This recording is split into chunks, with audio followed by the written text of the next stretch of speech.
After a disappointing conclusion to 2023, we know that there's still a bowl game to be played, yes, but work has to be done for 2024 to keep this train rolling into the Big Ten. We got Eric Skopel here from Duck Territory 247 Sports. Eric, good to see you. How's it going?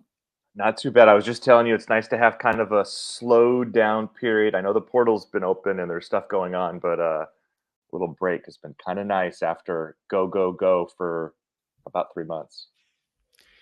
Before we get to all of the off-season priorities here, there have to be few conclusions to a season across college football more disappointing than Oregon because of how they played once they stepped off the field in Seattle and lost that excruciatingly close game in the regular season, then outplayed Washington by any objective measurement, comparing a number of common opponents, all of it. They roll into that Pac 12 championship game as a 9.5 point favorite, don't get it done, and they're left out of the playoff. Yeah, I wrote shortly after that.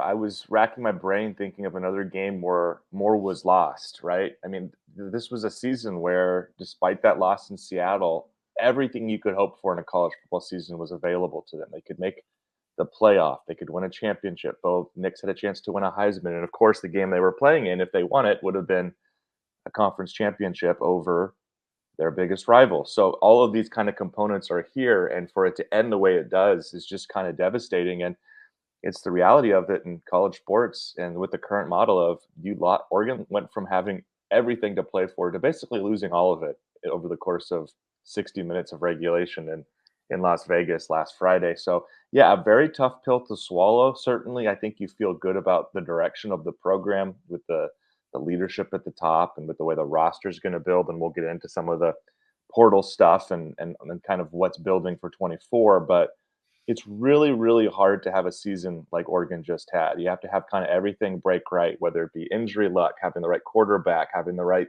depth, and everything kind of played out right until it didn't. And when it didn't, I think it really hurts. So this was a really difficult loss, I think, for Oregon. And obviously, 2024 brings new hopes, lots of aspirations, but I don't think you can overlook how much was lost last Friday against Washington. Yeah, you sized it up well. And I mentioned it a number of times that I didn't think that you could possibly have more on the line than what Oregon had on the line. Again, when you talk about the legacy of winning the final Pac 12 championship game, when you talk about a Heisman Trophy possibly being on the line, a rivalry involved in a championship game, it's just, I don't know what you could add onto the list. It had everything. Now, before we get to the personnel situations, college football has changed so significantly in the last 5 to 10 years, where the bowl game used to be the biggest deal.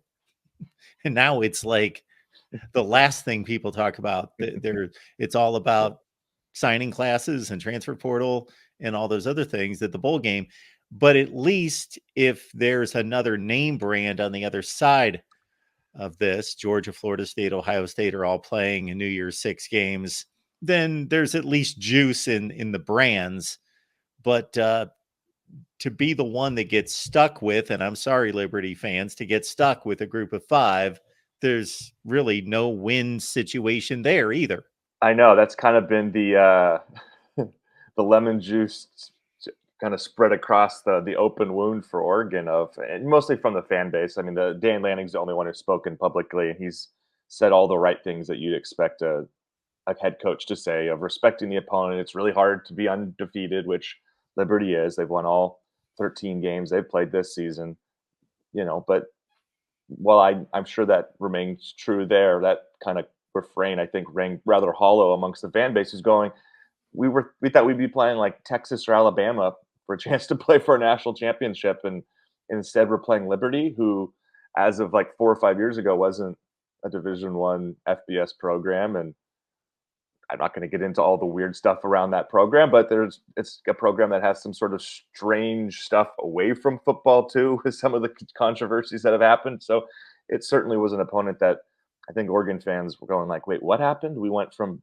potentially playing for a championship to playing who? And So yeah, it is have all that. Now Liberty again is undefeated, and Caden Salter, their quarterback, was one of the better quarterbacks nationally, at least statistically. So there's some reason, there's some kind of some things you can build it up as, and Bo Nix is playing in this game, which I think certainly helps. Dan Lanning said that on Sunday, but it's still Liberty in the Fiesta Bowl when again you thought it was going to be potentially playing in the college football playoff or not. You thought maybe it'd be Ohio State or maybe it would be Georgia possibly or something like that. For it to be Liberty, I think has been a little like again a little bit of an added gut punch.